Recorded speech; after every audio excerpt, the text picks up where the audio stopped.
Ողջույն հարգելի հետևորդներ, եթե ձեզ հետաքրքրում է երաժշտության սահմանահրաշ աշխարհը, խնդրում եմ բաժանորդագրվեք մեր ալիքին։ Եվ այսպես, այսօրվա մեր թեման է տեմբրի կիրառումը կատարողական արվեստի մեջ։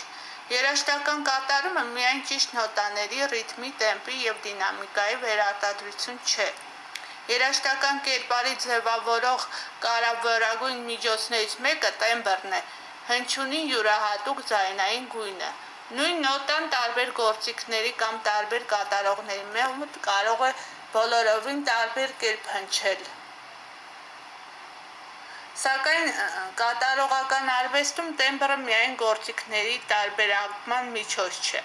այն նաև կատարողի արտահայտչական լեզուն է։ Նույն երաժշտական դարձվածքը կարելի է հնչեցնել նուրբ և թափանցիկ, ջերմ և փափուկ կամ պայծառ, հագեցած և դրամատիկ տեմբրով, առանց նոտաները փոխելու։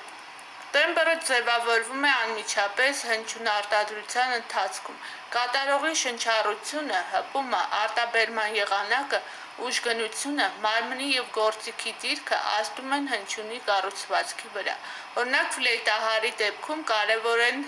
շնչի արագությունն ու ուղղությունը, շրթունքների դիրքը, բերանի խոռոչի ձևը և օդային շիթի բնույթը։ Դրանց փոփոխությամբ փոխվում է հնչյունի սպեկտրային կազմը, մասնակի տոների հարաբերակցությունը և արդյունքում նաև տեմբրը։ Այս կապը կարելի է ներկայացնել շատ պարզ շղթայով՝ կատարողական շարժում, հնչյունի ձևավորում, մասնակի տոների հարաբերակցություն, սպեկտրի փոփոխություն, տեմբրի փոփոխություն, արտահայտչական ազդեցություն։ Կատարողական արվեստում տեմբրը հատկապես կարևոր է երաժշտական կերպար և զգացմունքային մթնոլորտ ստեղծելու համար։ Քնարական հատվածում կատարողը կարող է ընտրել մեղմ, տաք և թափանցիկ հնչողություն, իսկ դրամատիկ հատվածում ավելի հագեցած, պայծառ և լարված տեմբր։ Այսպիսով, տեմբրը օգնում է ոչ միայն ազդեցիկ հնչեցնել երաժշտությունը, այլև բացահայտել դրա ներքին բովանդակությունը։ Տեմբրը կարևոր դեր ունի նաև ֆրազավորման և երաժշտական զարգացման մեջ։ Երաժշտական մտքի գագաթնակետին հնչողությունը կարող է աստիճանաբար դառնալ ավելի պայծառ ու հագեցած, իսկ ավարտին մեղմանալ և մքանալ։ Այս կերպ տեմբրը ստեղծում է երաժշտական խոսքի ուղղություն և օգնում է ունկնդրին զգալ դրա զգացումը։ Տեմբրը սերտորեն կապված է նաև դինամիկայի և ռեգիստրի հետ։ Ֆորտեն կարող է լինել ոչ միայն ուժեղ, այլև ավելի պայծառ ու հագեցած, իսկ պիանոն ոչ միայն թույլ, այլև նուրբ ու թափանցիկ։ Նույն գործիքի տարբեր ռեգիստրները նույնպես ունեն տարբեր տեմբրային հնարավորություններ, որոնք կատարողը կարող է օգտագործել երաժշտական կերպարը տարբերակելու համար։ Հատկապես մեծ է տեմբրի նշանակությունը անսամբլային և նվագախմբային կատարումներում։ Տարբեր գործիքների հնչյունային գույների համադրությամբ ստեղծվում է ընդհանուր երաժշտական պատկեր։ Ֆլեյտայի թափանցիկությունը, լարինների ջերմությունը,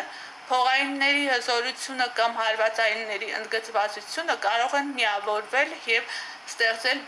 բազմաշերտ ձայնային տարածություն։ Վերջապես, տեմբրը կատարողի անհատական ոճի կարևորագույն նշաններից է։ Երկու երաժիշտ կարող են կատարել նույն ստեղծագործությունը, պահպանելով նույն նոտաները, տեմպն ու դինամիկան, սակայն նրանց կատարումները կարող են բոլորովին տարբեր հնչել։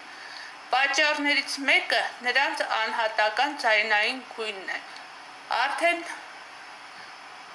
սկզբից ձևավորվում է կատարողի յուրահատուկ ձայնային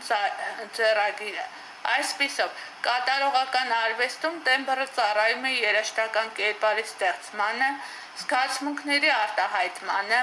ֆրազավորման ձևավորմանը, թեմատիկ հակադրությունների ընդգծմանը, գագաթնակետերի բացահայտմանը, ռեգիստրների տարբերակմանը,